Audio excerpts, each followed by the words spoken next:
white men had in common. You know, like the Cowboys and the Indians, if as long as the Indians weren't stealing the cattle or the horses, like they got along pretty damn good. But there was that same type of spirit. They're kind of nomads, kind of gypsies, or you know, kind of Indian. You know, like a lot of you know, like Charlie Russell and Teddy Abbott. You know, Teddy Blue. Uh, they all talked about feeling a lot of kinship. They weren't afraid to kill an Indian, but they felt far more in common with the Indian lifestyle than they did kind of civilized life. And but that and the same way the Indians didn't have a written language for a long time, so everything they knew got passed down through stories. Yeah. No, that's something else. But yeah, it's funny you're mentioning the Minions and all that stuff. I had mentioned that I had just started watching that in 1883. Man, that's something else too. That was Yeah. I you tend to forget how people used to live back in the day or how the pioneers did. I remember playing Oregon Trail as a kid on the computer, but I was just I was thinking, man, the skills, well, like the skills that Indians have and the skills that Cowboys have, it's you know what I mean. It's something that can go a long way. That's how it started. That's how it started. How people started living and stuff, pretty much. Oh yeah. I'd like to. Well, and that's kind of what like I really like talking to Boots because he's seen kind of the old way of, like you know he was on the tail end of the really old way of doing stuff when he started cowboying. So he's kind of seen just about everything. But even then, he still didn't get to see the spots where you're just out there like, hey, this is my land now. And but also that meant you had to defend it too. So like you could run cows out there as long as you could keep them, you know. And but I wonder, like, you take some of those, say, somebody like Charlie Goodnight or Richard King or the guys that worked for him, and sit them down with the cowpunchers and buckaroos of today, and hear some of those stories. I mean, because like there's I don't know who would get a word in edgewise, just because they would be so amazed with the shit that we could do with our technology. Like, I mean, just a pickup and trailer. Like the fact that we have a pickup and trailer and we can go haul 100 miles if we have to. Uh, and then also us just like, holy shit, how did you guys even live? Like, how did you survive? And it's funny you mentioned that because uh, I know some hands down there in Pearsall, Texas, and pretty damn good hands. I mean, they've been cowboying for probably 3, 4 generations, and they've been hands for most of their lives. That's what they didn't own the cattle, and top hands. But I would probably consider, at least in my part of the country, they're known.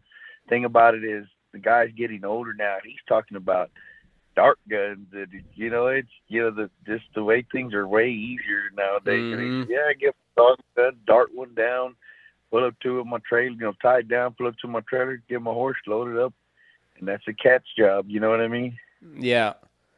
Yeah, it's Yeah. wild how much everything has just changed over the years, and but like there's still that, like, it took a certain type of person back then, you know, like even back then people would have rather lived in the city than go out and I mean, because like we go out and like I go ride pins, but like your typical cowboy job, you'll go out prowl pastures and whatnot, and it's pretty rugged, pretty rough, but it ain't the frontier. I mean, it ain't the frontier. It's No, that's but like it's the so. rugged. Yeah, go ahead. Sorry. I said it's the rugged and rough plus the frontier. Yeah, yeah, exactly. And yeah, so it's kind of crazy. I mean, we do have obviously we got a way better, and there's a lot of times you think it'd be way cool to go back and do something like that, but then also you read some of these books or you watch a show like 1883. A lot of people didn't like it because of language or what the fuck ever, because we're cattle people and we'll bitch about anything anywhere at any time just to be contrary. And also, like, we don't, I don't know, what for whatever reasons, a lot of people don't like that 1883. I liked the shit out of it. I really enjoyed watching. I thought they did a good job with the storytelling. Um, and I thought they did a pretty good job as far as historical accuracy. Are they as good a writers and cowboys as we are? Probably not. But guess what? Those old folks back then weren't either. That Tim McGraw's character was a fucking farmer. Like, he rode a horse because he had to, but he wasn't a cowboy. You know, like everybody rode, but there's people that can ride and there's people that can't. There's people that cowboy for a living that can't ride worth a fuck. You know, and but I just you see all that stuff, and like where you forget to boil your water one time and you shit yourself to death, and there's nothing really you can do to stop it. You just gotta hope you stop shitting at some point. And so I'm also really fucking glad I live now, because we know things, and we got shit that can clear sickness up and whatnot. But also, like, I do just miss that, like, as long as you're willing to fight for your life and what you got, like, you were fucking free, man. Like, you were free. Yeah, that's for sure. Yeah, he didn't have big government, that's for sure. That's for damn sure. Well, or at least not out in these areas. You might have had it back east a little bit, but out here, not so much. Yeah. Oh yeah, I mean, it'd be a while before you found out you had a guy with dementia in office. Yeah, it's funny as I need to ask Boots about this, but he was saying, he was out on the wagon one time in the 50s, and like something passed through Congress, and he didn't find out for about it till like a month later when he went back to headquarters. Yeah. Yeah, it's wild. Is that something you heard or something like that you read? I heard of something like that a while. I can't remember. I don't know if I saw it in the movie, but something similar to that. They didn't know because it, of course, news didn't travel as fast. That's pretty wild. Yeah, it's really wild. Well, he told me when I didn't hear that particular story, but he told me on another one, like, he when he was a kid. I mean, he was a kid when Pearl Harbor got bombed, and he said he remembers it very clearly because his parents were all sorts of upset that Pearl Harbor had just been attacked, but as far as he knew, that was just another part of the ranch, because they were living on Wagner's or the JA or something, one of those big ranches in the Panhandle. And as far as he knew, that Pearl Harbor was just another part of the ranch, and so he had no idea where it was, and it's just it's kind of crazy, but I'd read that somewhere. Or maybe somebody told me. I can't remember, but I heard that story about Boots, like not knowing something that had passed through Congress for like a month, just because there was no radio out there. There was no cell phones, so. But I'll ask him. I'll call him on Sunday. I'll ask him about that. Yeah, well, I had heard. Well, I mean, I'm sure it happened plenty of times, especially way before. Especially way back before Pearl Harbor and stuff. I think the one that I heard, like back in the old days, and somebody they forgot. I forgot what it was. I know I just recently, but this is a little bit long further than that. Yes, sir. Yeah. Well, there was. I mean, even after they signed the ceasefire, or the when Lee surrendered at Appomattox.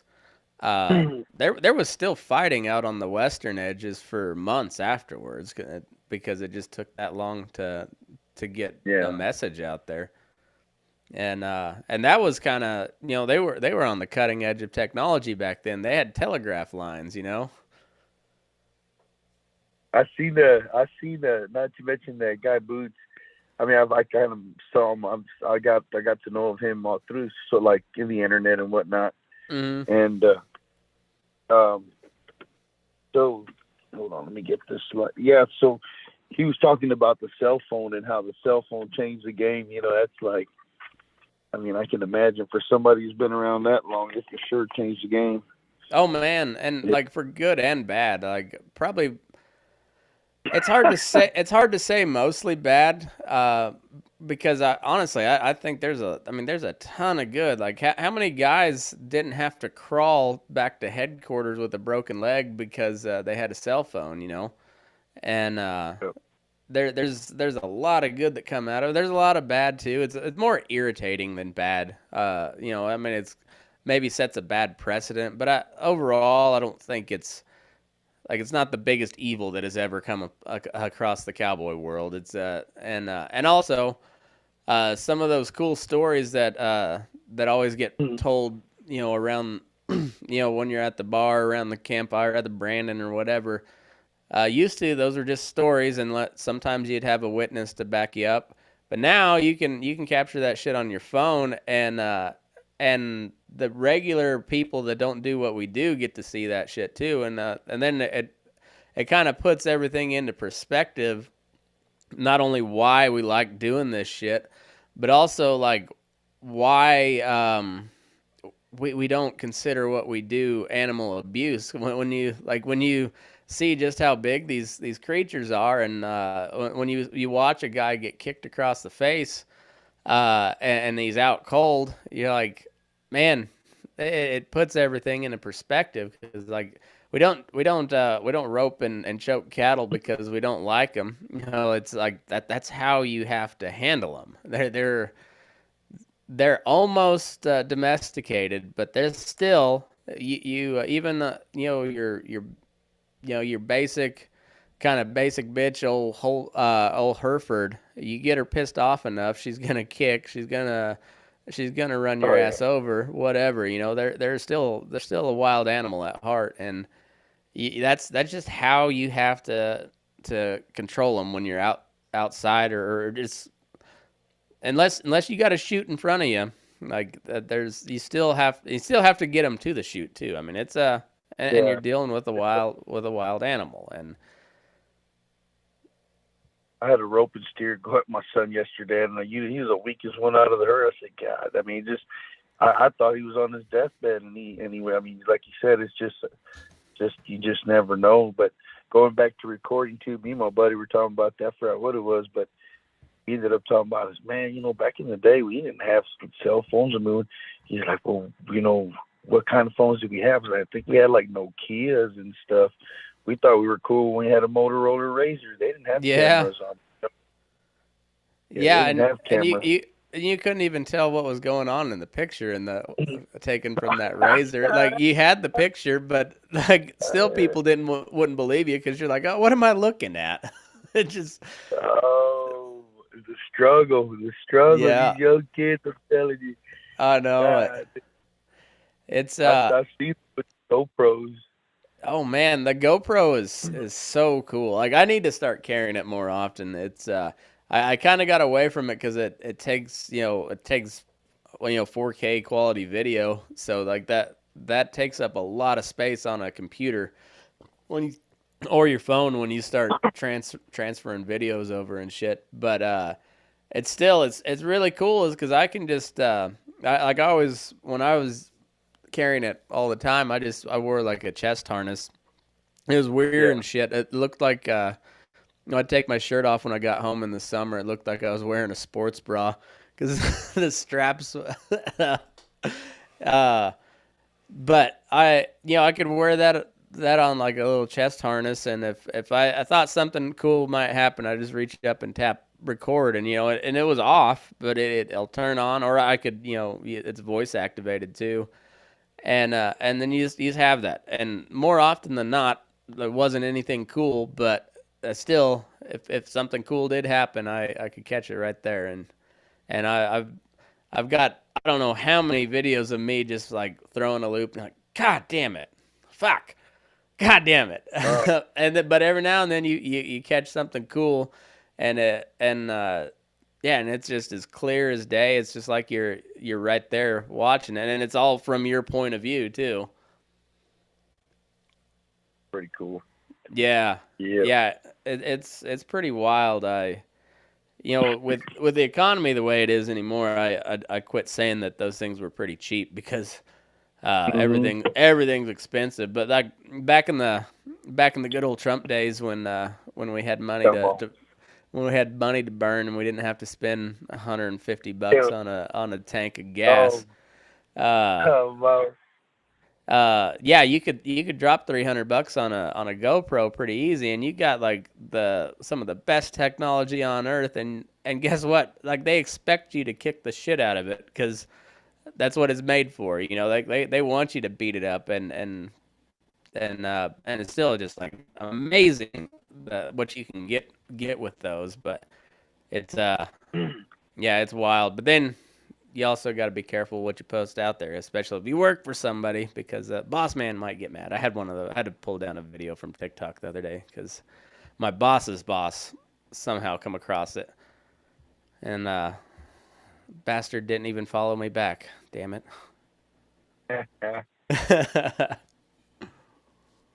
No, yeah, it's No, pretty it's crazy. Yeah, that's why sometimes you got to be careful. Like if you do work for outfits or whatever, you really can't put all the details of, because everybody knows people get by with doing certain things, and you know what I mean.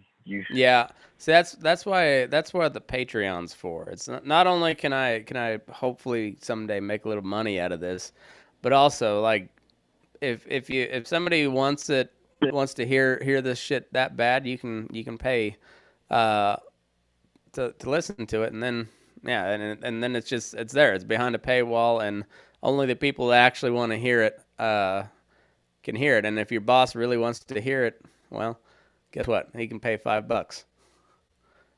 Pay At least $5. I'll be $5 richer when he fires my ass. So whatever. Yeah, I kind of, I used to, I used to, I used to full time be a day hand, but I just kind of, like I said, I'm a little bit different. I'm not gonna sit here. I'm a good hand. I know there's plenty better, but the ones that get out there and grind every day, I used to do when I was younger. They're pretty. They're cut. They're cut of a different. What would be the right thing? Cut. Different cloth. Man, they cut from a Yeah, different cloth. There. Yeah. yeah, for sure. And yeah, it's a whole different deal when you're working for yourself too. Like when you're just you're full time day hand. That's a different because you got to run that shit like a business. I mean, that's like you can't your buddy can't be a buddy and only pay you for half a day because it only took half a day. No, no, I planned my day ahead of time. Like and when you're hiring me for the day, you're paying me for the day. And and so it's a whole different deal. Whereas like if you work on a big outfit, yeah, you're gonna have to go ride out in the morning every morning, but also you got to cook, you got housing, and it's a different deal. You're just yeah, you don't have to worry about your pickup running. Like all you got to do is roll out of the bunkhouse or your teepee and go to Cowboy. And there's a whole different. It's just amazing to me how different it is from hand to hand to hand. There's just some guys will braid rawhide or do leather work or braid horsehair on the side. Some guys will ride colts. Some guys will do both. Some guys will write a poem, and it just they're everybody's got their own something different. Yeah. Well, and yeah, I mean yeah. You know what's funny? It's like I'll be honest with you. The closest to I've never had a feedlot, like a feedlot riding job. Mm-hmm. Closest thing I've ever had to that was I worked with this one outfit, but they also ran lease country, excuse me, and but it was just like registered cows, and obviously I'd work the cows. I was the only cowboy in that deal, so I'd doctor whatever had to be doctored, anything that was on the ground, get it tagged, whatever.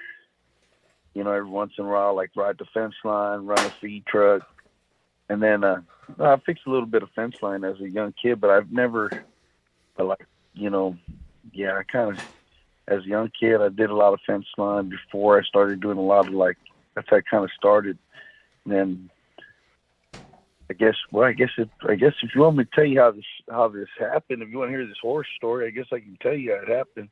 All right. But I call it a horror story because obviously there was a lot of work involved. But I started really doing the cowboy thing when I was probably 17 years old. I'm 39 now.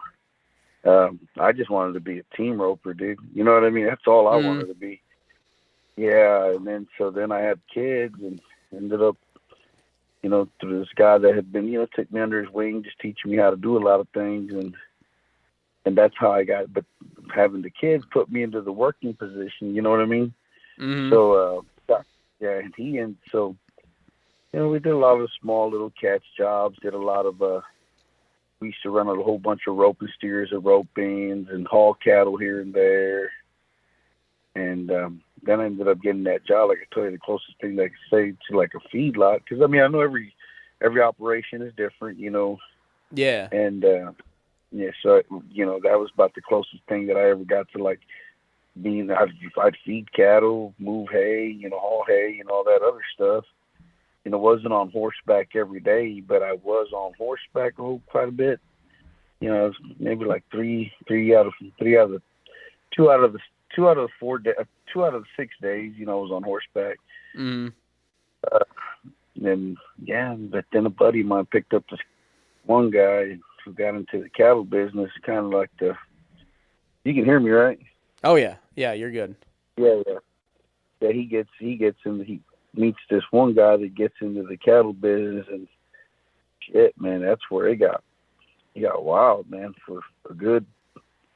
Yeah. Let me see, I'm 17, so it'd be like 22 years of cowboying. But maybe like the past 15 were past 12, because I've kind of been out of the game. I've been part-time in it for about 3 years. Yeah. But it got pretty rowdy, man. It was something different for sure. It definitely burned me out. That's for sure. Burned me out big time. Yeah, what's that?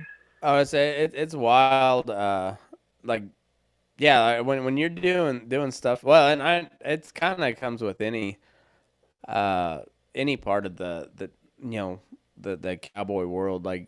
I spent most of my growing up, from 10 till I graduated high school, all my cowboy work was done down in southeast Colorado, down in that canyon country, kind of from like Pritchett, Colorado, all the way down into Oklahoma and New Mexico, and just that like three corners area of the country, and some pretty big open country, pretty rugged country.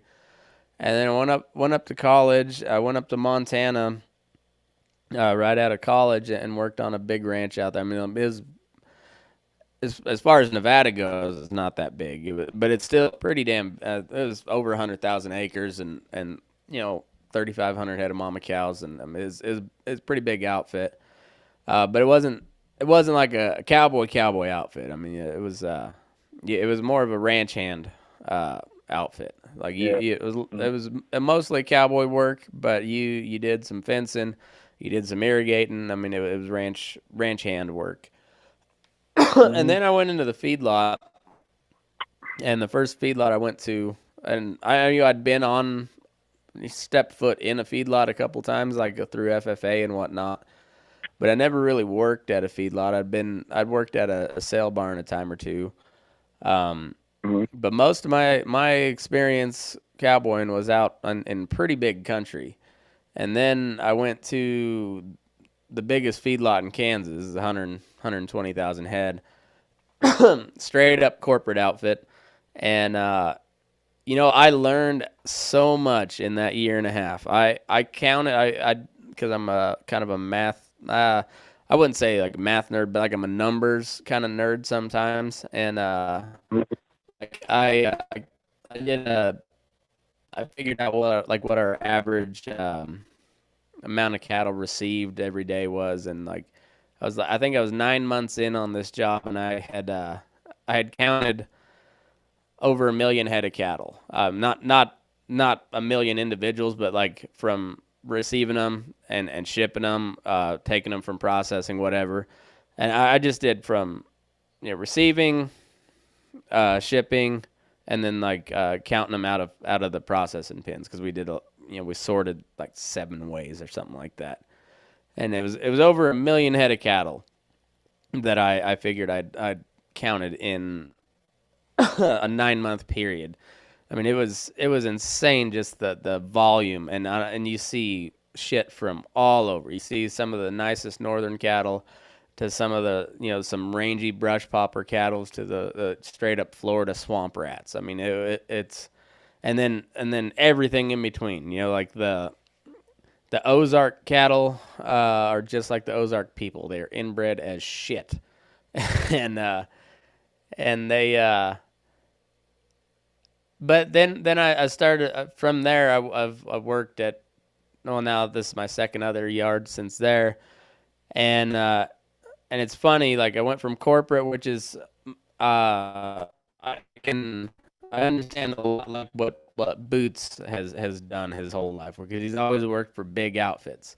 And on those big outfits, you got one job and one job only. Like, if you hire on a cowboy, you're a cowboy. Like, you're not hired on to be the feed guy. You're not hired on to be the fence guy. I mean, you're probably expected to fix a little fence if you come across it when you're riding, but you're not on the fencing crew. You're on the cowboy crew, and that's how it was at those big yards. Like, outside of like the manager trainees, nobody really crossed departments. Like, you had your shipping and receiving, you had your processing, you had your cowboy crew, you had your doctor crew, you had your feed crew, you had your tank washing crew. Just and that's what you did.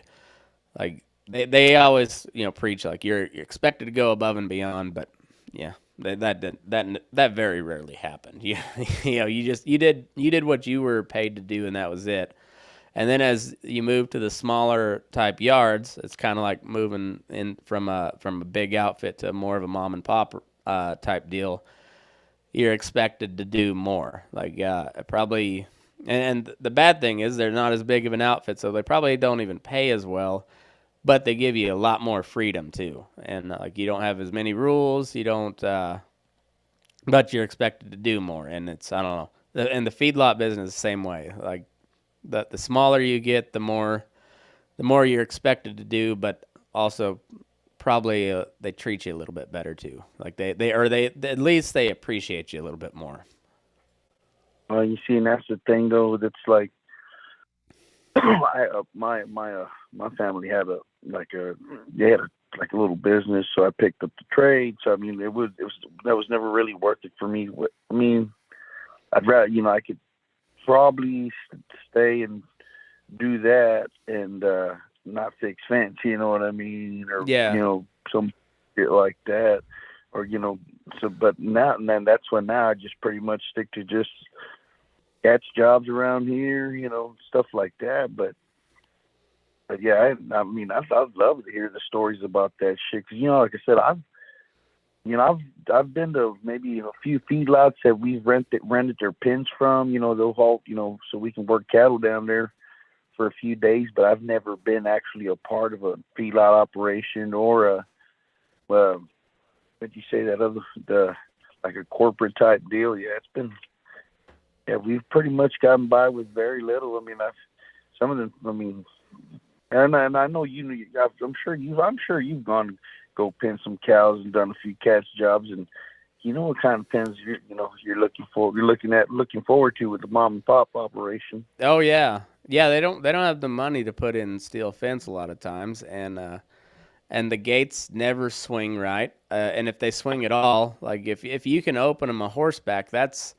like you're way ahead. You know, like if you can open a horse or your gate without having to step down and drag it, like that's a good day. Yeah, yes, you know what you're talking about. Yeah, yeah. We so I've had a like a freakishly unique feedlot career because I went from you know this big outfit up in Montana on the highland, living my best Monty Walsh life, just living in a bunkhouse during a Montana winter. That's something I wouldn't recommend. Like I think if you survive one of those, it definitely makes you tougher and kind of thickens your blood a little bit. You can handle the cold a little easier. I still don't like the cold, but I can handle it because I've been through like I know nothing where I'm living now or back home. There's nothing a winter can throw at me in this part of the world that Montana can't just like laugh and be like, all right, hold my beer. Well, let's see what I can do. Like Montana's a different beast. Um, Yeah. and then yeah, I went to this big corporate outfit and like just for the like to give you an idea for the sheer volume of cattle that we'd get. So you probably heard about the Flint Hills run, like the Flint Hills of Kansas stocks. I don't know how many feeder or stocker cattle in the summer, but that tall grass prairie can support a ton of cattle. So they pack them in real heavy during the summer, and then the from the end of July to like the first part of September is the Flint Hills run, and that's when everybody starts shipping off of that tall grass. And like we had one contract there at at Five Rivers from it used to be called, or before I got there, it was called Panther City Cattle Company, and they owned a bunch of ranches there in the Flint Hills. I forget what they it's like El Coyote Ranch or something like that. But that one contract was for 30,000 head. 30,000 head of cattle coming off the Flint Hills, and it was all within a month. So averaging 1,000 head a day that you're receiving just off of this one contract, plus all the other Flint Hills contracts that came in. And we typically didn't work Sundays when I started there. It was on the processing, shipping, receiving crew, and the Cowboy crew would typically unload cattle on Sundays for us, and so we typically didn't work Sundays. But Flint Hills, like you'd probably get called in, and I unloaded, weighed, and pinned 42 loads of of cattle in a 3 hour period. I mean, it was fucking insane. Those trucks, they'd start rolling in about noon, and it was just solid line of trucks coming up that driveway till about 4 o'clock in the afternoon. I mean, it was just nonstop. And then from there, I went to, it was also a corporate yard, Cactus Feeders, but it was a lot smaller. It was like about 35,000 head that we ran there. And then like a year and a half into that, they came in and fired 30 people or laid off 30 people, and we shut down our finished feeding operation, and we started running cow-calf operation in the feedlot. And I spent I guess like 3 or 4 years. I was there almost 6 years, and I think 4 of those years was when we were doing cow-calf. And we started with like 650 head of mama cows, and at one point we had 7,000 all in the feedlot. And we had 3 different calf crops. We had like your traditional January Kevin heifers there towards the end. and then we had a spring crop and a fall crop. And if you weren't calving out, you were processing or you were weaning and breeding, and it was just nonstop. And then from there went to for where I'm at now, and it's a background yard. We have some really busy times of the year, but we have some really really slow times of the year, and it's more of a ranch type atmosphere than your traditional feedlot type. So I've been fortunate enough to see quite a little bit, and I don't know. There's a lot of times where I'd rather be out prowling big country, but also that prowling big country doesn't pay as well as a feedlot. So, yeah, what are you gonna do? I got wife and kids now, so the big outfit cowboying's probably over for me. I'll get to go day help or something here and there, and that's kind of like my true cowboying gig is just getting to day work here and there. So, let me ask you a question. I mean, what kind of cows do they run up there? You know, do they ever run like Bramer types and, you know? Yeah, when you get into eastern and southern Nevada, when it's more of your sure enough desert type, because we're most of Nevada is a desert. I mean but it also has more mountain ranges than any other state in the country, and but like you get into eastern Nevada and southern Nevada, especially southern Nevada when it gets real hot. Yeah, they run a lot of rangy Bramer types, and but I mean, you know how the market is now. Everybody's got black cattle. I mean, even your Bramer types, they still want them black because they're gonna sell better. That's just how the market is, and yeah, then you get up into your high country here, and then you get your your typical northern type cattle, Angus, black baldies, and you get a few Charolais and Hereford, but yeah, it's you get some eared cattle in the southern and eastern part of the state, but here where I'm at, it's mostly English and continental types. Yeah, I was curious. I said, man, God, I mean, I know how crazy they can be sometimes. I'm just wondering what they'd be like out there on some mountains. I don't think they'd be much fun. I don't know, those Bramer type. I've always noticed like the straight Bramers, they'll move. Like you have no problem getting them to move, but they're not all that waspy for the most part. They're pretty docile. But you cross them with in particular if you get like the continental types, like if you cross them with a Charolais or a Limousine or some of those, like, man, something goes crazy in their brain and they get kind of fucking mean.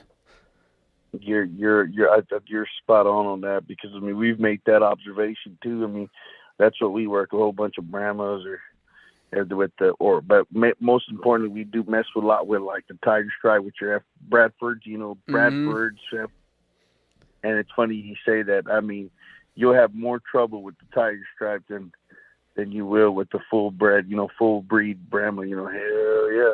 Yeah, it's crazy because like if you take a Hereford and a Bramer, like they're honestly two of the most docile breeds on earth. Like you can't hardly get a Hereford to move, and you can't stop a Bramer from moving. But they're typically not gonna try to run your ass over, either one of them.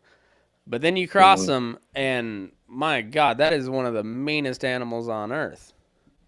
Like they will straight up come hunting you, and yeah, it's a good thing they don't have teeth. It's a really good thing that cattle don't have teeth, because man, they did fuck. That's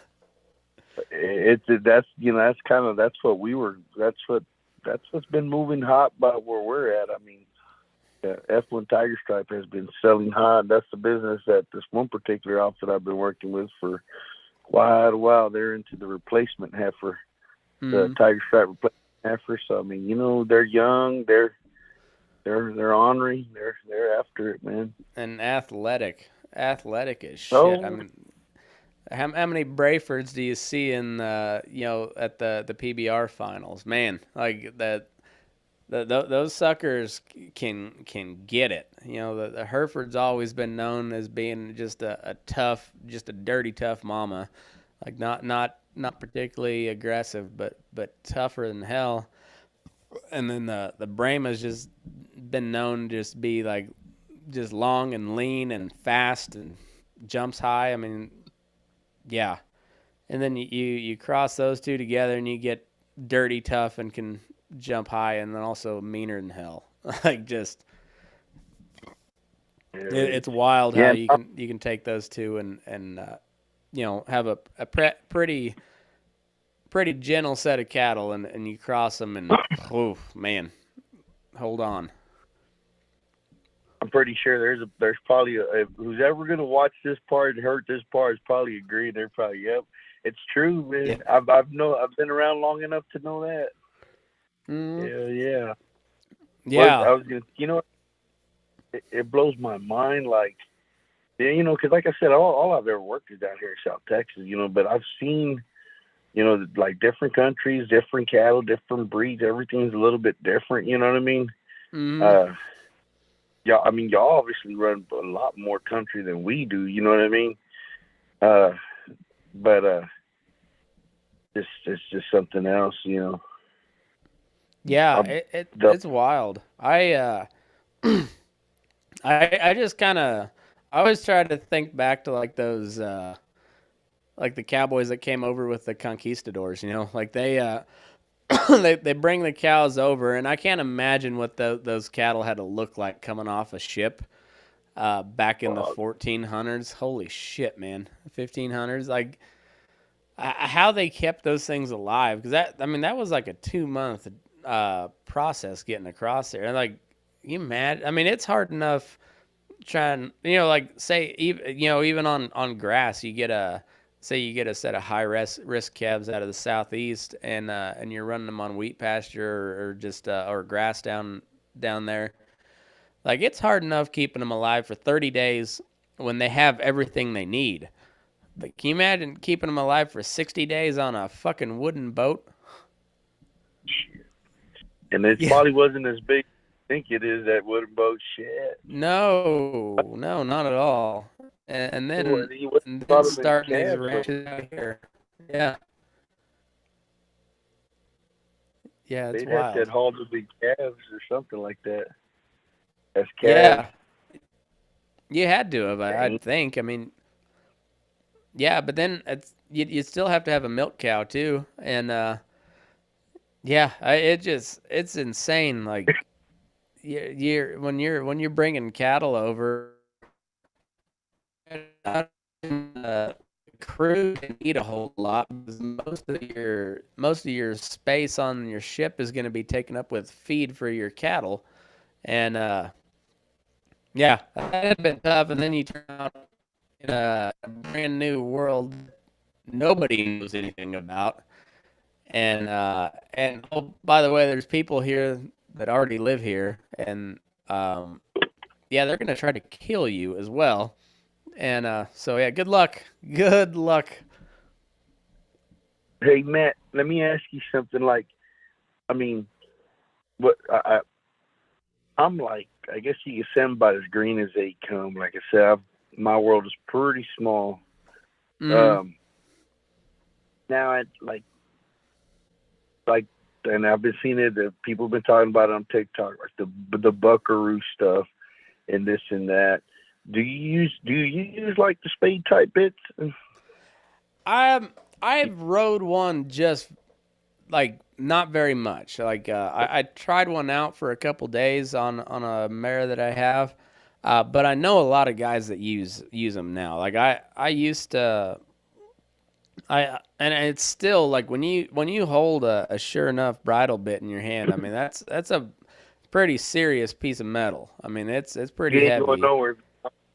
Yeah. And so it can be real severe, but you also like if you watch these like sure enough spade bit guys, how they operate, it takes a long time to get a horse in the bridle, and you watch them when like sure enough like accomplished good horsemen that rides a spade bit, and you watch their hands, and it is, I mean, they don't pull. I mean, it's just you lift, and that's it. I mean, because that bit is engineered to where it's all signal. Like there's a lot of leverage to the bit, but you're not using the leverage. If you're using it correctly, you're just using the signal. So like, and that's why they use the Rommel reins, and they like the natural fibers, whether it be rawhide or horsehair or whatever. Just and they're it's that's a real thing. Like I'm still I want to get a set of 8 foot split reins made out of mane hair, mane horse hair, just because there's a different type of life into with horsehair. Like leather feels good. Especially if like you got like the like braided rope rein. Like you use an old lariat to braid a set of reins. Like it doesn't feel as good as leather, and leather doesn't feel as good as horsehair.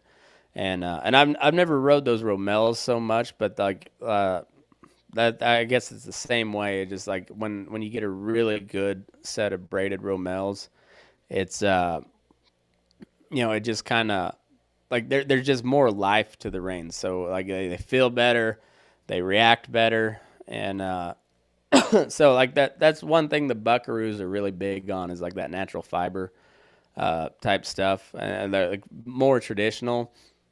Uh, and so they're even though they're packing this huge piece of metal around on their horse's mouth, they're very light. But they're also very well. They're very in tune with their horse too. Yeah. No, I mean, it's funny. I mean, I'm Mexican, but I understand that like that supposedly it's supposed to be kind of based off the vaquero type deal, Mm-hmm. Yeah, very much and I mean, so. they use all those reins, and it's funny. Like I'm surrounded by, they call them charros around here, where I'm Mm. around, or vaqueros, and I mean, they do that. They have those kind of big bits, and they have the reins, like the Romano reins, and they do ride a little bit different. Now that you mention it, you know what I mean. They do ride a little bit different. Yeah. Oh, Yeah, Buckaroo is just the white version of Vaquero. So, I mean, yeah. I they seen that. yeah. So it's very much it's a bunch of white boys playing Spaniard basically. Uh, it's a bunch of white boys trying to be Mexican. Is Yeah, kind of what the Buckaroo deal is, and but there's also like it's the same way with punchers. Like everybody respects the tradition, except they have a different tradition than the folks where we grew up, and Texas in particular, and then like and up in towards to where I grew up in the Great Plains area, like you didn't place a whole lot of value on a silver bit. Like you wanted a good bit. You wanted one that felt good in your horse. You wanted, but like you weren't hanging a bunch of silver on your headstall and your saddle. Like you might have a buckle, like a nice buckle, but your saddle's gonna be rough out, and it's gonna be pretty plain Jane, and like it's more like utility based, where the you know the more you get into the Buckaroo, the Vaquero style, the more, they're not even shy about it. It's like there's no purpose to it except that it looks cool. Like there, all that silver and whatnot. That like, and they'll tell you it's just because it looks cool, and I just like the hands that I grew up around. They didn't value that part. I mean, like they maybe had one good set of spurs. But if they had to go work, it was just like whatever, just an old set of spurs and a little grazer bit. That's what we used, and or like yeah. Boots was always talking about. most of his head stalls were made out of old Latigo because you just didn't let the Latigo go to waste, so you just cut it down and make a couple of head stalls out of it, and that's why like the puncher style is known for like those big honking head stalls that cover half of your horse's head, but that's because they just were reusing a Latigo. Yeah, yeah, just yeah. I mean, me, I like I said, I find I'll I've I've caught a few, I've caught a few, but I will say that I kind of don't do much of the trends. I do whatever's comfortable for me. You know Yeah. what I mean? Half the times, you'll see a lot of guys. I wear tennis shoes when I go. Even when I work out in the brush, I'm gonna be. I guess you can't ever be too ready in case you fall off the horse and you gotta pull a little bullfighting moves or something. You got your tenny runners on, but yeah, I'm pretty simple when it comes to stuff like that. Yeah. Yeah. Well, at that I worked with I still work with a lot of Mexican guys. I don't have any Mexican guys on the Cowboy crew anymore, but I used to have a ton of them on the Cowboy crew back home, and then but there's a lot of Indian guys out here, and that's the same way. Like you never know what you were gonna see. Like if you hired a Mexican guy, like you had no idea what his outfit was gonna look like. You didn't know what he was gonna pull into the yard with his horses. You didn't know what his horses were gonna look like, and he might have an old barrel racing saddle with rubber stacked on the horn. You never know. Like it just I don't know some if of I'd these. go like that. Well, yeah, but just like they don't care. Like they're getting paid to do a job, and if it works, it works. And a lot of the Indian guys are like that too. They're wearing tennis shoes and like a basketball jersey or something, and can out rope everybody in the bunch. No, yeah. It's just Well, wild how different it is. it's fine. Well, one of my biggest things is I wear size 13 triple E, so it's hard for me to find a boot that's comfortable. Oh yeah, you But got a big ass foot. now that you mentioned it, one of the first persons that I ever saw was wearing tennis shoes and Roper was a white boy. It was pretty cool, crazy ass white boy. Roper's some bitch too though. Oh And yeah. he had tennis shoes. I said, that's hillbilly some bitch right here, man. Yeah, I guess that's the way it is. Well, Yeah. and you know what's funny is, I mean, nowadays a lot of these little day laborers, they're into hip hop music and wear these little flat lid caps, and it's a little Oh bit yeah. different now. It really is. Hey, I gotta take a leak real quick. We'll pause and I'll be right back. And for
We're back now.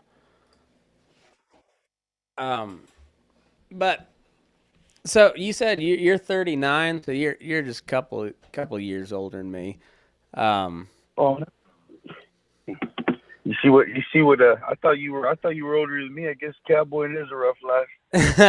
I see. I started going gray when I was 17. So I've got a well, what I'm 30. I guess 30. I'll be 37 this year. So I got 20 years worth of gray hair built up.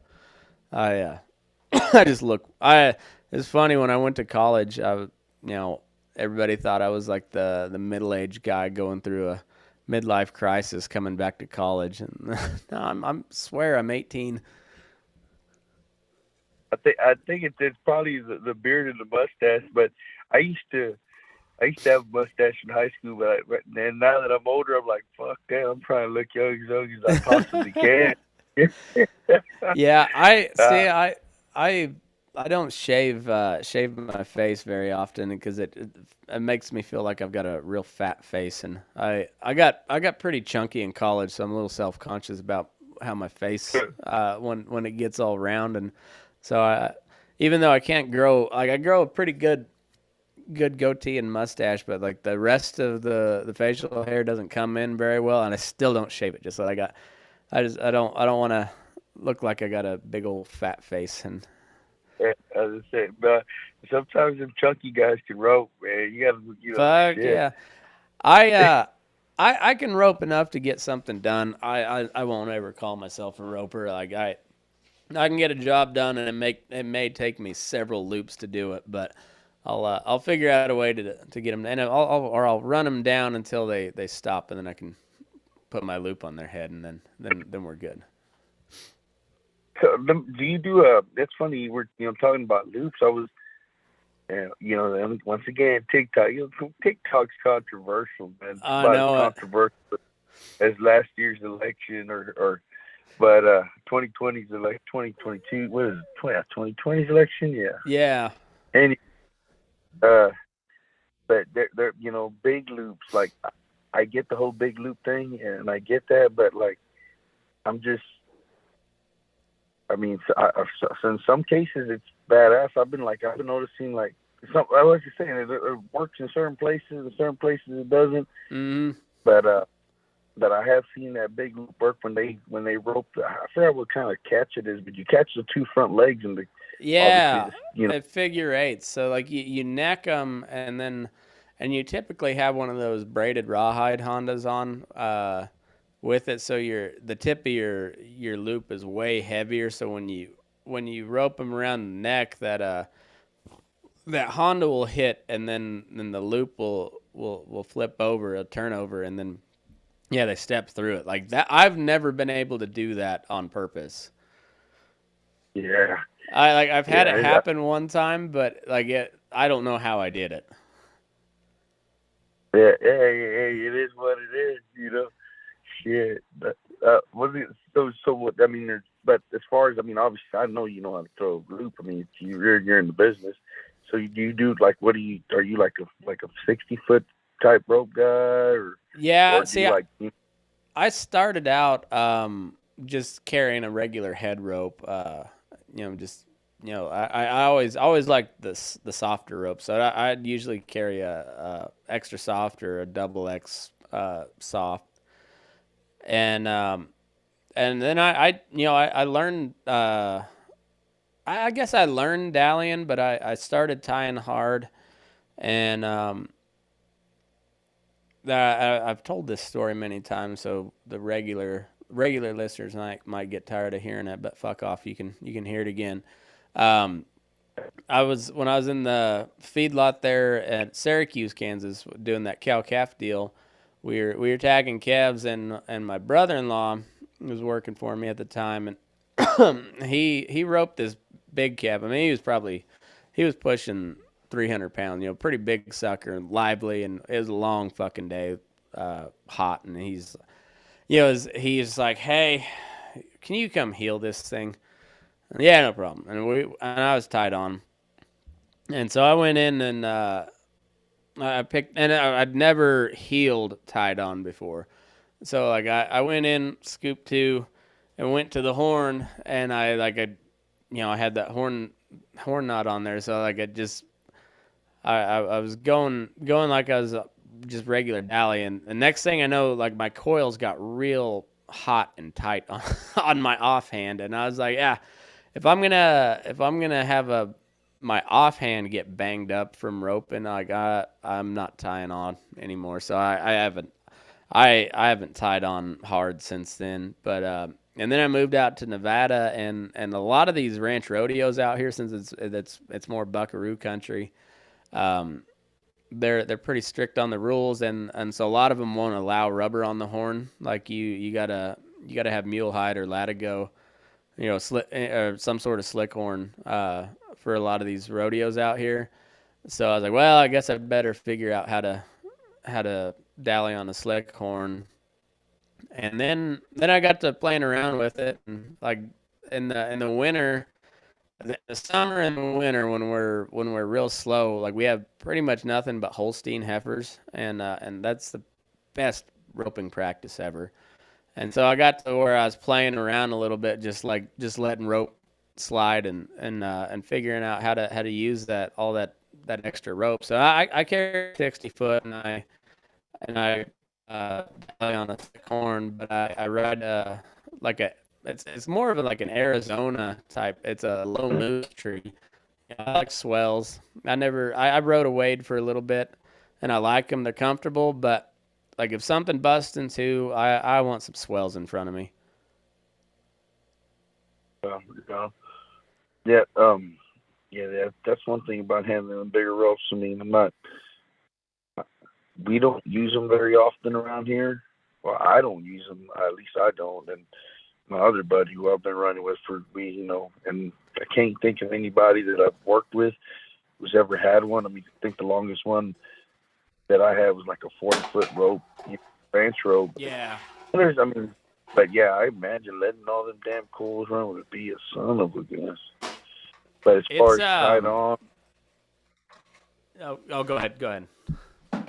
as far as tied on or or doubt there's just pros and cons. You know what I mean? I feel like I can handle a cow a hell of a lot better if I'm dallied versus being forced to be tied on. I can get closer a lot easier, whatever it takes. But Yeah. when I'm doctoring something, be tied on.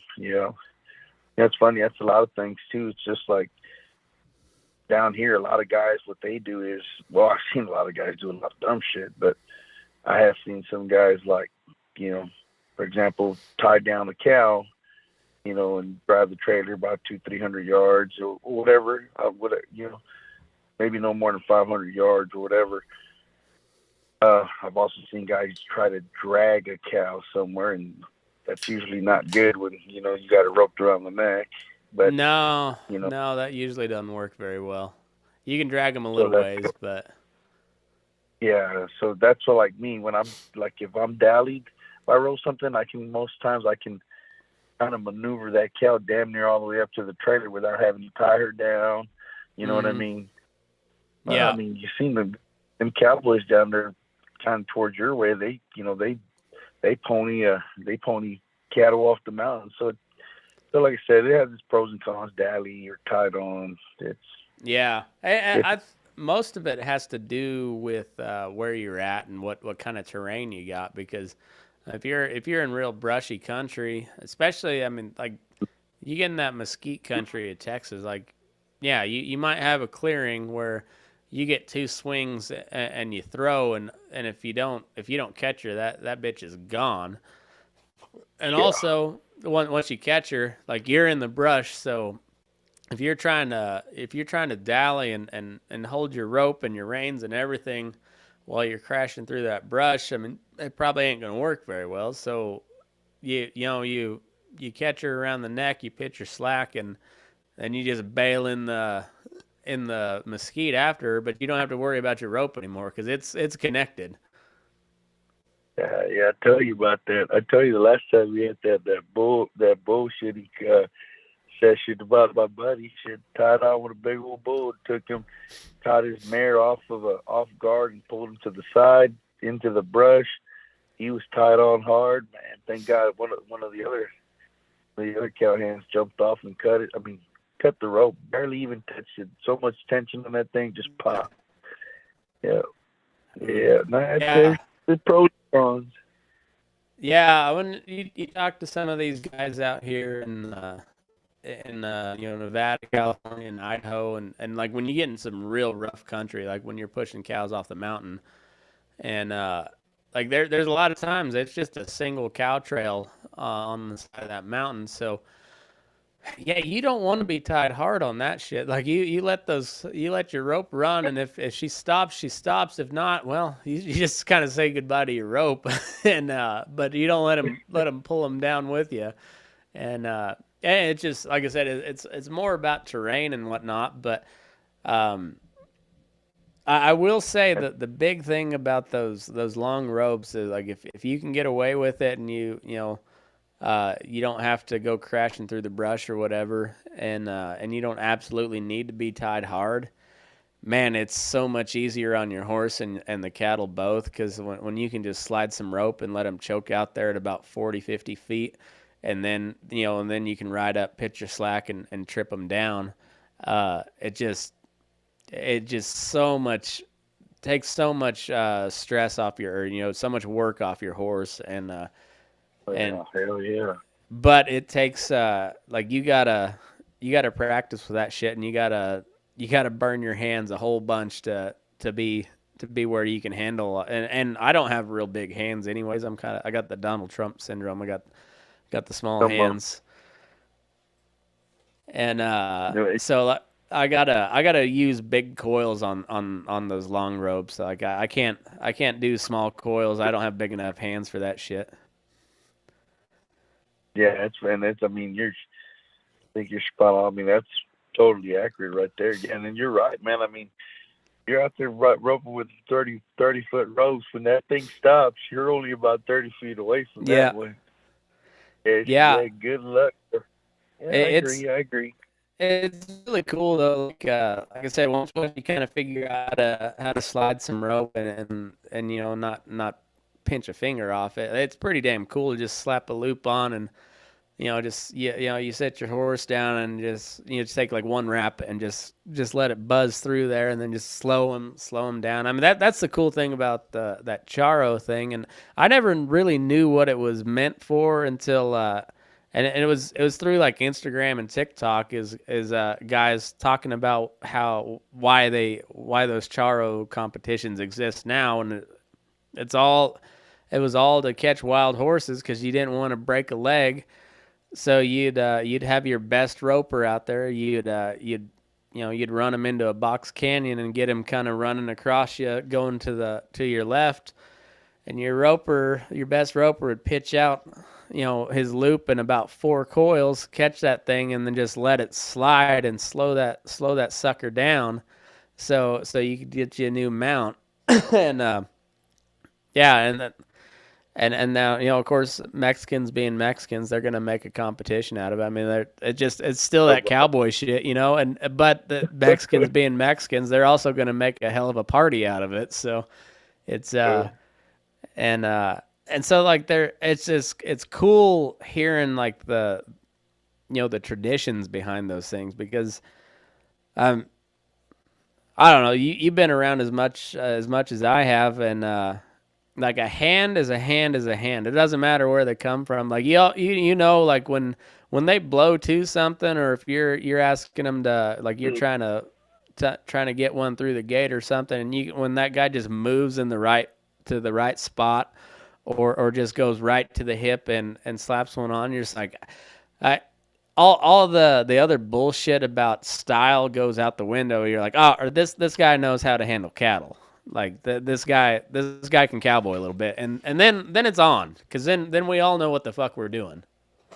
Well, and I'll tell you, you're 100% right on that, because I mean, we've had these guys around here. They're more like I guess rodeo chattels, maybe you want to call them, but that's all they do. They don't work beef cattle. They don't do, they're not doing any of that. They're just basically just training Charo for their little. Yes. Well, there's been some times where we've been short hands, and we'll call them. you can't expect them to know how to move a herd too much. They do know a little bit because they are around it, but I guess what do people call it? Now, I've been seeing this word on TikTok, stockmanship. They may not be up to par in their stockmanship, but them son of a bitches can throw a rope, and I've seen it, man. Oh yeah. Yeah, so it's like a hand is a hand. It's when you need it for sure. You know what I mean? Yeah, I've seen it's these kind of boys. like you get those team roper types.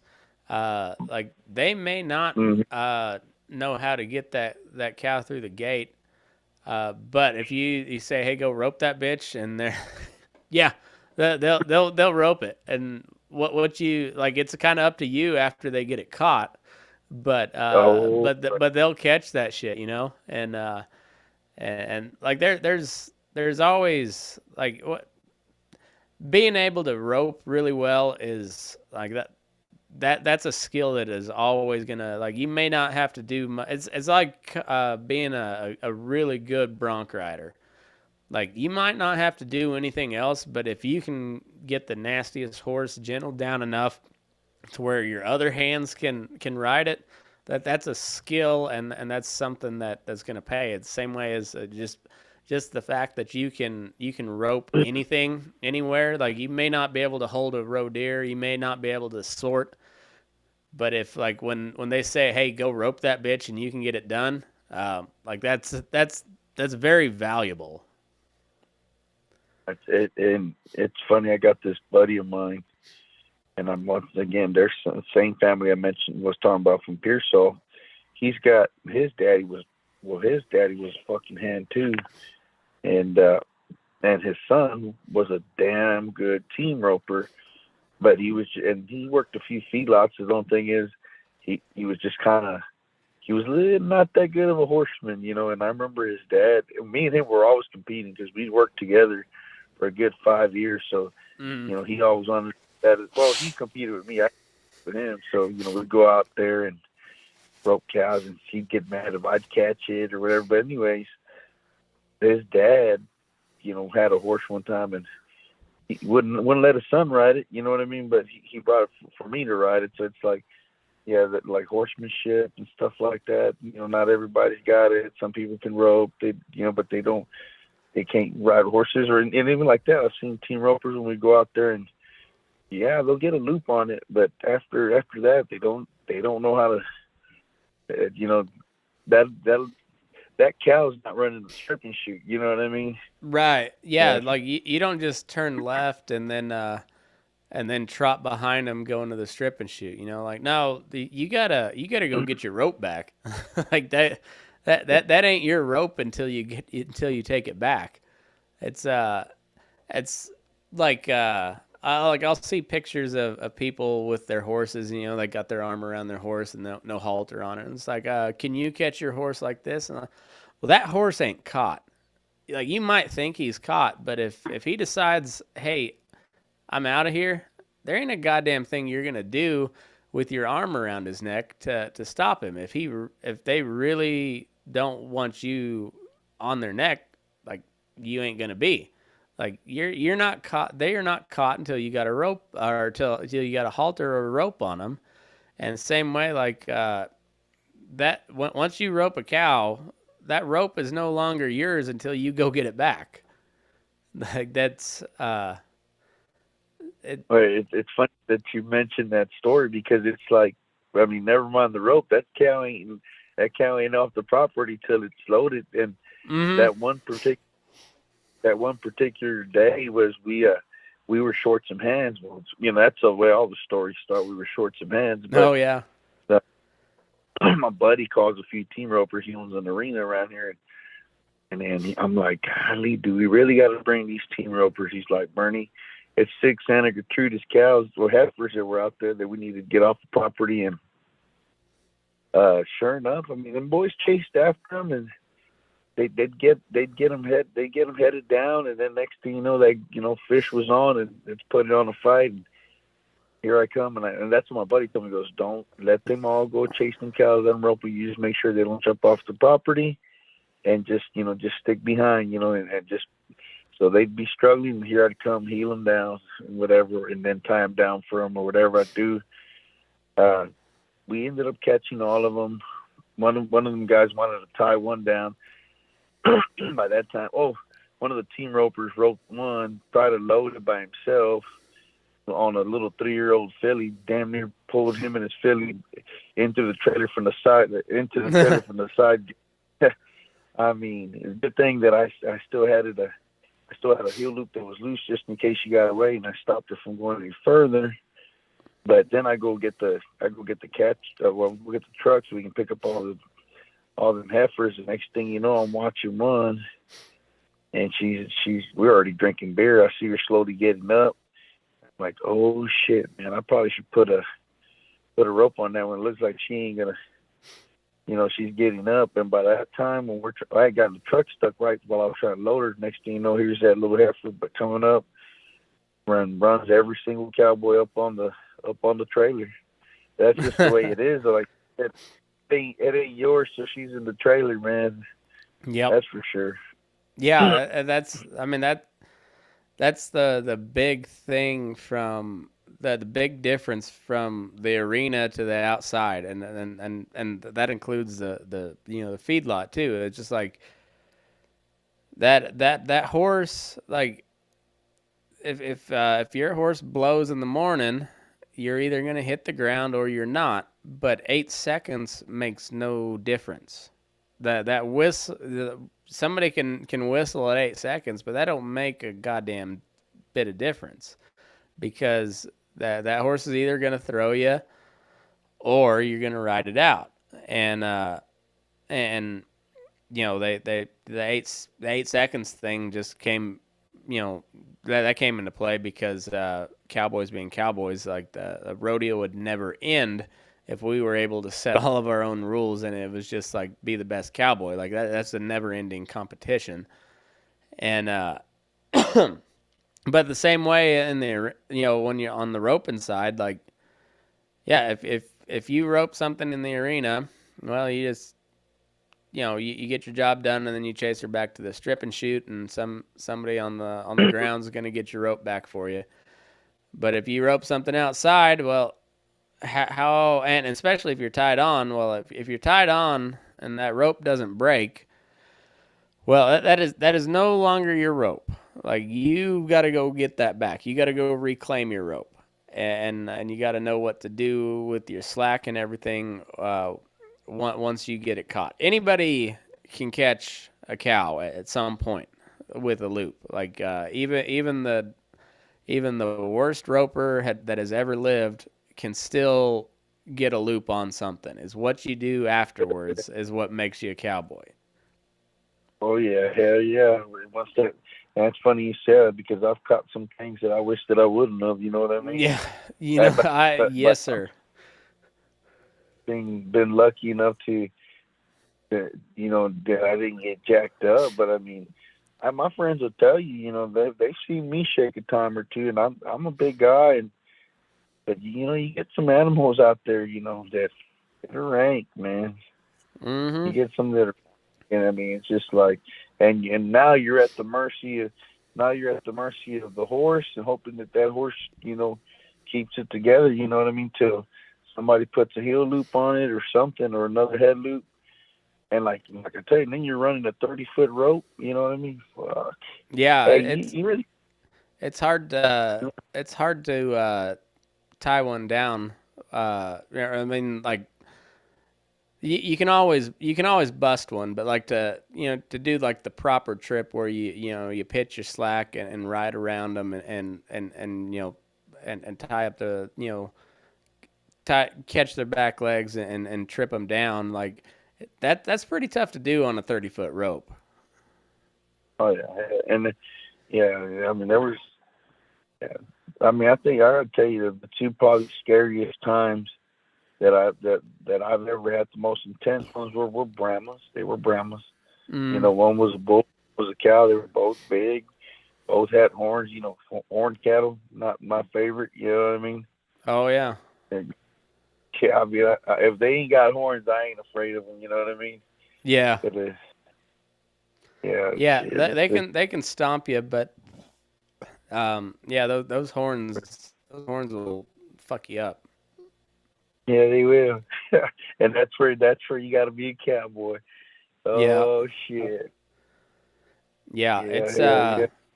but that's also where I like that 60-foot rope because, like I said, I can take one wrap and let it slide, and pinch it off about 40 foot, and just let them choke out there, and then I can make the big circle around them and lay them down, and and it don't always work great. Like there's sometimes where it should work just like that, and it just don't. For whatever reason, like you go to ride around them, and they'll like step over the rope or something, and you don't get those back legs wrapped up or whatever. There's always it's was it Mike Tyson's like everybody's got a plan until they get punched in the nose, and that's kind of how it is. Like when you got a plan until that rope comes tight, and then shit goes sideways. If you get lucky, maybe you'll get tangled up while you're hauling ass away from Yeah, it. no shit. I tell you that there was one time I was just putting cattle like it was kind of lazy afternoon type deal, and we had doctored and we'd doctored quite a few cattle that day, and then the way we do it, a lot of feedlots you put them in a hospital pen and you'll take them home a couple days later, but we treat them and go straight back to their home pen, and we doctored quite a few, and it was a pretty good day. And those are always that's my favorite part of the day is putting cattle back because it's like I like to ride my young horses then because you get to do some sorting on it, and it really teaches you to respect the cattle because your horse doesn't know a goddamn thing, so you got to give him a lot of cushion to get it done because like if you're sorting on your good horse, you know how it is like all it takes is one little step or even a head fake to turn something back and then or to move to the side. But you're on a colt, uh, you need about 2 extra seconds to make that movement because you're riding a snaffle bit or bozell or whatever, and also you're probably hammering them in the shoulder to try to get them to step over. And yeah, Yeah, you it's need that. I forget where I was going with this story, but Talking what about were respect the cat. oh yeah, and yeah, but then there's some cattle, and especially when they get hot, you know how this goes. When they get hot, they ball up and they don't move, or they're going somewhere and they don't care about the horse that's standing in front of them. They're just going to go. And Yeah. I've seen some guys like some pretty green guys that have a pretty nice horse uh, just get you can look at him. They got that deer in the headlights look when one of those some old Bramer type cow or steer that just is hot and on the fight and it's like fuck you. They're not even trying to take you down. They're just like no, I'm going there. I don't care that you're in my way. I'm coming over the top of you. And and when that happens, you just see eyes go big, and you're just like ah. And but it's and on a green horse like that can go many different ways, and most of them aren't good. Yeah, 9 times out of 10 they're not good. Yeah, like every now and then you'll actually get one that's like that has just like that natural instinct, and they'll be able to step where they need to. But like you said, 9 out of 10 times that horse is going to get broadsided by a little sickly, angry steer, and a lot of those horses don't really recover from that either. They Yeah. every time you try to sort something, they're backpedaling from you. Like it's Yep. And I've um I've been that. yeah. So but I've always liked that part of the feedlot is and a lot of guys will bitch about it because because it's afternoon and it's hot. But I'm just like this is basically team sorting that we're doing here in the afternoon, and we're getting paid, and you don't even have to be good at it. Like you don't have to win to get paid. Like we're basically going to a team sorting where we're still drawing a check every time, regardless of how you Yeah. do. not only that, like for a working cowboy, I mean, I can tell you that a good sorting horse is all a good horse in the pen is good. You know, one that's good with gaits, one that can cut. You know what I mean? Yep. I mean, I'm sure you know that. I'm sure there's a lot of gaits for your ass.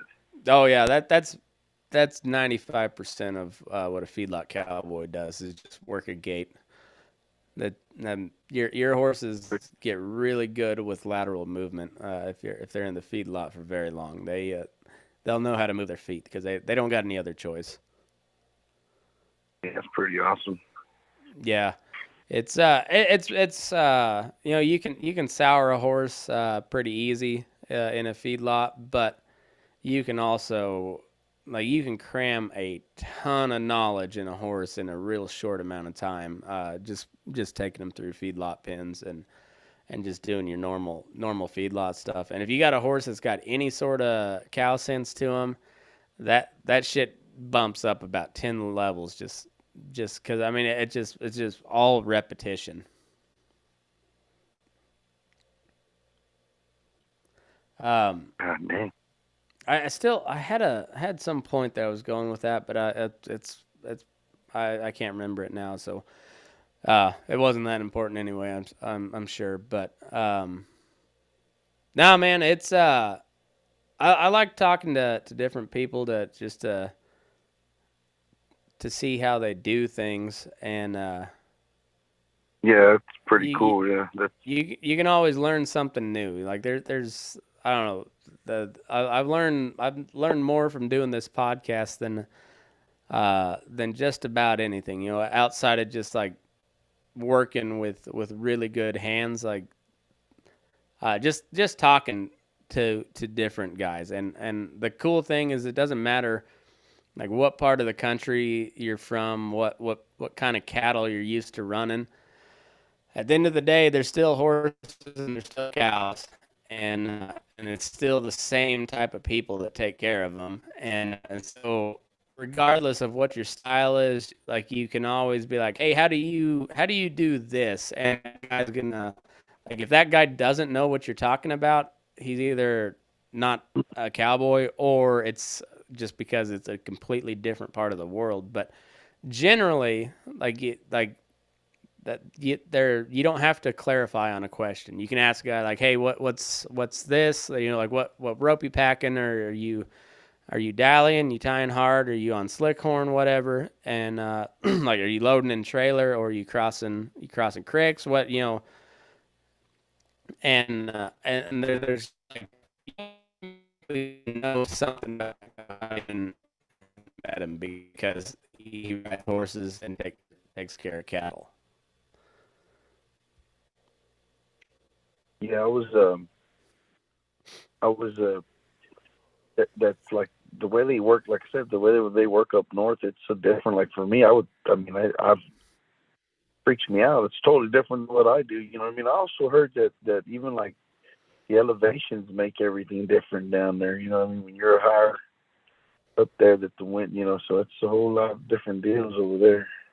Oh yeah, like you'll you know, and they've done a lot of research on it, and they're kind of they've started breeding for cattle that do better at a higher elevation because before we knew anything about it, you'd take some cattle from wherever and you'd take them up to a mountain pasture for the summer, and all of a sudden you get it almost looks like a hardware type deal, but it's not hardware. It's just it's called ends up being congestive heart failure, and it's just from the altitude, and and there's not really like it's all genetic. So like if they've got the bad gene for altitude sickness, well, you're just never going to be able to run those cattle in high altitude. Like you're just they might still be really good cattle,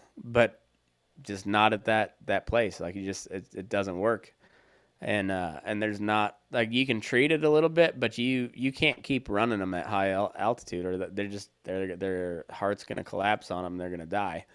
And so like you can take them down to a lower elevation and probably sell them, and somebody would probably get along good with them, but That mountain pasture you got, it ain't gonna work. Not with those. And it's the same thing. Like you get a bunch of a real hairy, you know, like your traditional Angus type cattle, just like real hairy, short, squatty, and you put them in South Texas, and they're not gonna do worth a fuck. Oh yeah, we were a couple of Charlets, and we worked, and they take it pretty rough compared to all, compared to anything that's long eared for sure. Oh yeah, yeah. Oh, and long hair too. That stuff gets on. Or like you take out of like the Ozark area of Missouri, where they get a lot of that fescue grass, and cattle do really good on fescue grass until you take them off of fescue grass, and then it's something about the mineral content. They don't lose their hair. Like the hair will die. It doesn't continue to grow, but it doesn't slough off either. So like a black steer will turn like a real light colored brown if they got the coming off of fescue into the feedlot, and then they're just hot all the time. And then when they're hot, they get stressed, and when they're stressed, that's when your sickness happens. And though there's nothing wrong with those cattle. It all has to do with where the feed that they had. Oh shit. Yeah, it's crazy. It's crazy. That's a lot of shit, right there from working in them feedlots. Shit. Yeah, you learn it pretty quick. It's especially when you get in those real big yards where, like I said, you just get so many freaking cattle. We used to get we had an order buyer out of South Texas. He was more towards the coast though, I think, than you are. And we'd get just like straight up humpback Bramers, just silver humpback Bramers, and in the summer, you could ride in that pen, check the water tank, and ride out and be fine. Like you wouldn't have to, you didn't even hardly have to look at those cattle. But in the winter, son of a bitch, they would fall apart. But they don't like cold. They originated in India, and then their ancestors are from India, and their immediate families from South Texas. They're not used to that dry hot or dry cold shit. It's just that ain't their jam, and they don't do well in it. Yeah, that's crazy stuff. Yeah. So what's the deal, Mr. Command? What's you horses? You're pretty good, well, I'm sure you're a pretty good horseman. You train your own horses and all that. Yeah, so my dad raised horses growing up. I'm adopted, and so like my dad is my adopted dad is who I call my dad. I started. They took me in when I was 10, and that was my first experience with my second time on horse. We did a 23-mile ride through the canyons. That was my second time on horse, and I also caught the flu at the same time. So the next day, not only was I sore as hell, but I was running like 104-degree fever. And boy, if you would have caught me on that day, I would have never. I never wanted to see a horse again, but also I didn't have much of a choice after that. Just like. That's what we did. So I grew up riding colts and stuff, and like I said, I'm a bronc stayer oner. Like I can usually stay on them long enough to get their head pulled around and get them circling, and but I've probably never made a pretty bronc ride in my life. Like I've stayed on a bunch of them. I don't get bucked off a whole lot, but that's because I try to cheat them around so I get their head pulled around and then. But yeah. I'm more of a like out here. Everybody likes those big, tall, leggy horses because they gotta make the big circle and cover some ground. But I like the short, squatty, stocky cow horse types, and And me too. most of my cowboy career has been spent in a feedlot at this point, and those are the best types you want for the feedlot because that's what you're doing. You're working a cow all day. I don't have to cover a whole lot of country, but I want them to be quick side to side and have a good handle on them. So I like I use a little more aggressive, I like a twisted wire snaffle to get them started. But I like them soft in the face, but I use my feet a ton. I try not to be in their face a whole lot because that's one thing about a feedlot is you're gonna be in their face just because of the job. So I try to use my feet more than anything. Just because of the nature of the work, you're gonna be in their face, and you know how it is. The more you're in a horse's face, the worse the horse is.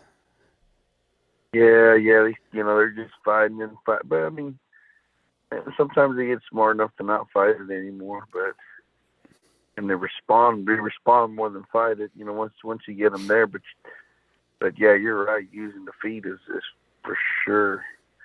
It's Yeah. funny you say shit like that, and people don't. It's funny we're having this conversation, and it's like you see a lot of people these days in the horse business, and they'll say shit like has done ranch work or da da da. But there's little details in or at least in your conversation that I can see that it's not just not just some Facebook post, you know what I mean, or some bullshit, you know what I mean. Oh But yeah, no. you're right. And that's one thing I think what's it has enabled me to get guys like you on the show because I may not be the best hand. I know I'm not the best hand, but I've done the work and so they're like what I'm asking about. Like I'm not trying to be your like your Instagram cowboy. Like I had plenty of chances to do that before I started this podcast. I started the podcast because I thought guys like me and you don't have anything to listen to talking about this type of shit. Like you can read some books and you can talk to your buddies, but like when you're out there working or you're driving to a job and you want to listen to something, like I want to listen to some cowboy shit every now and then, and because that's what I Yeah, do for a living, and it's in a feedlot, but like I've also been outside, and I know how this shit works, and but I like to talk to guys like you that like we have a completely different style of cowboying. But like I said, at the end of the day, we still know what the fuck the other guy's talking about because it's the same job at the end of the day. And it's no, I like hearing how different people from different parts of the country handle these things because like if you want to talk about like real diversity, look at the cowboy community. Like there's just like so many different flavors of cowboying, just depending on what part of the country you're from, uh, and there's always something you can learn from talking to people, even if it's the wrong thing. Like you can if you learn what not to do, you can still learn from talking to another hand. yeah, and it's funny you said because I'll tell you one thing. I mean, I didn't just start yesterday, but I can tell you that if I ever, whenever we're working them calm charlets, we work a set of charlets as well with this one other guy. It's usually twice a year, and I mean they're calm. You know what I mean? If I had to, you know, I guess instead of breaking one out of the herd, if I can throw a rope inside, that's something like we don't really do down here that much. How people can be standing right by the herd out in the pasture. You know what I mean? Oh yeah.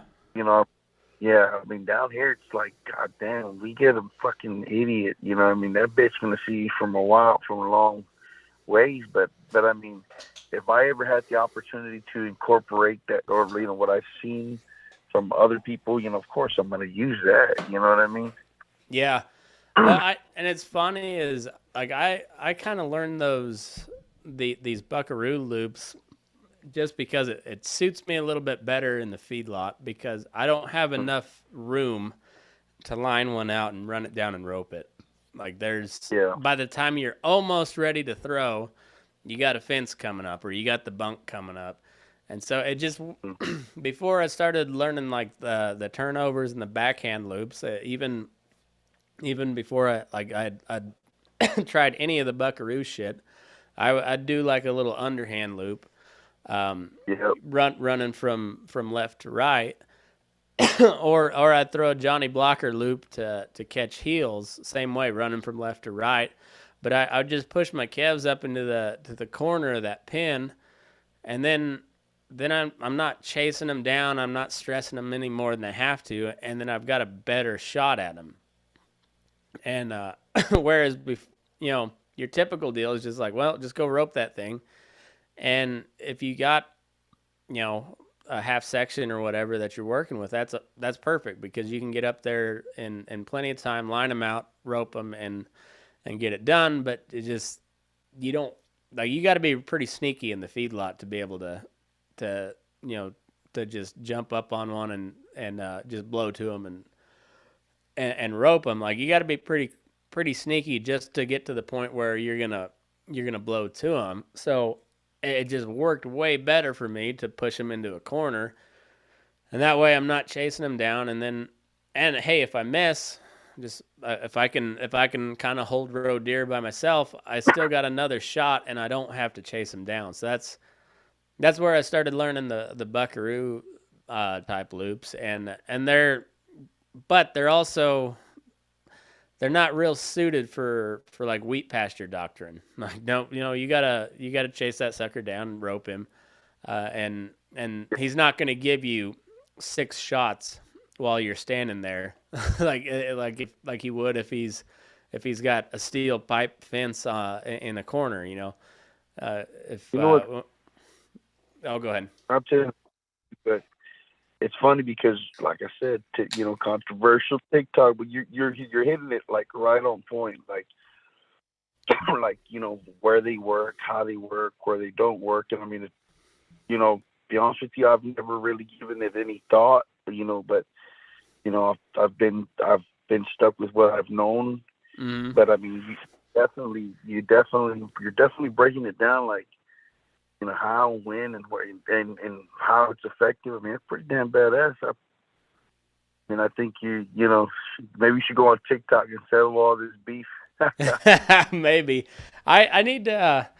I've been looking at TikTok here more lately. I've been dragging my feet because I have one, and like my stuff does pretty well. But when it comes to social media, I'm more of just a meme guy, and memes don't really translate to TikTok very well because you got to have a video, and so you can do like the slideshows or whatever. But I think I'm gonna just have to start carrying my my GoPro more, and then I need to just like start putting up clips from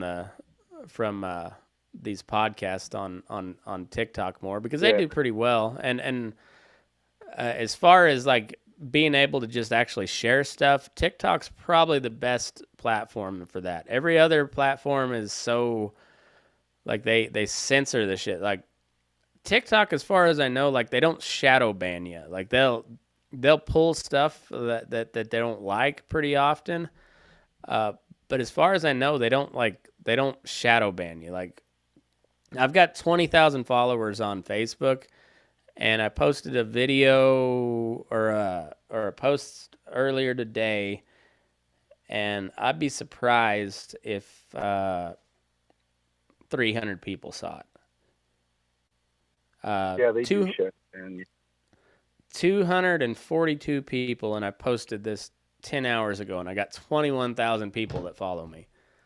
Like it's fucking retarded. Like they don't share, they don't show any of my stuff on Facebook, and as far as from what I've seen, like TikTok's pretty bad about pulling stuff that they don't like. They just they'll pull it down, but I don't know about the shadow ban thing. I just haven't looked into it enough. But and it's funny because TikTok does pick up followers and likes a lot more than Facebook. So you're probably right about that one. Yeah, but I think it's. I mean, I think you've had a hell of damn good conversation, considering that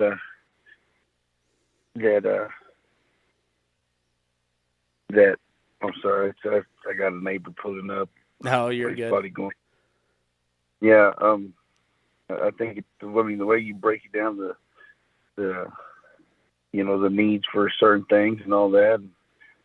Yeah, that's something that right now for sure that on Facebook is being like, I mean, on that TikTok, it's like everybody's talking about, buckaroos versus punchers and this and that.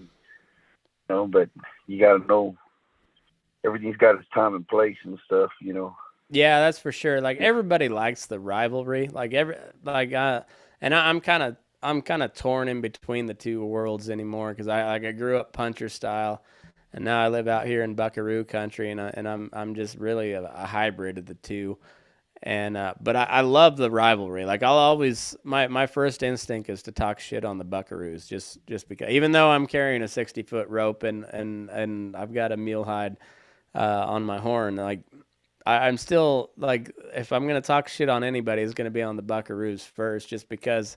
I grew up in Southeast Colorado, just in cowpuncher country. So those are my people. And so I'm gonna stick with them, but I'm still gonna rope with a long rope and a slick horn because I kind of like it, and I'm I've got some silver in my collection now too, but I'm also very careful with it. Like it's not my everyday using bit.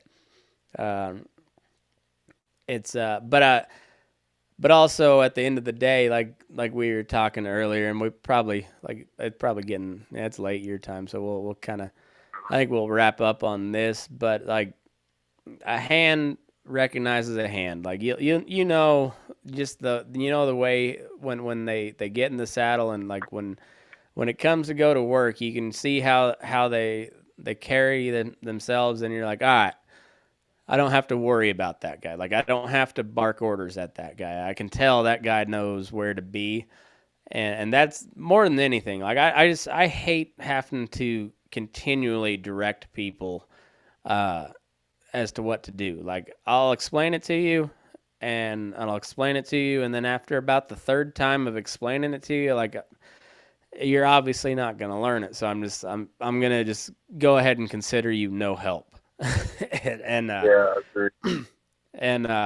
So like I don't care what they're packing as far as rope goes. I don't care if they're wearing chinks or armitas or bat wings or bells or shotguns. If they know where to be at the right time, and when push comes to shove, if I need somebody to come in and pick up two, and they can do that, then like we get along just fine. Yeah. I can definitely drink to that. Yes, sir. Well, Bernie, I really enjoyed talking to you both times. Like I think you're a pretty interesting fella, and you got some. I like talking to you. So anyway, I appreciate your time, man. This has been a fun time again, and yeah, you're welcome back anytime. Like I consider you amigo now, so we'll. Yeah. Well, we'll have to see one of these days, man. Maybe we in podcast. We're supposed to go work some cattle. I think sometime this week. It's getting pretty rough over here. There ain't been no rain, and like I said, I heard that. It was about 100 degrees yesterday, so that just makes things drier.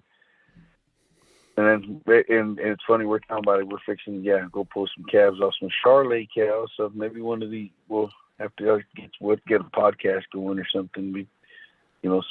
Straight from the cattle pens. Hell yeah, I'm down with that. We'll stay in touch, and I appreciate your time, man. You're welcome back anytime.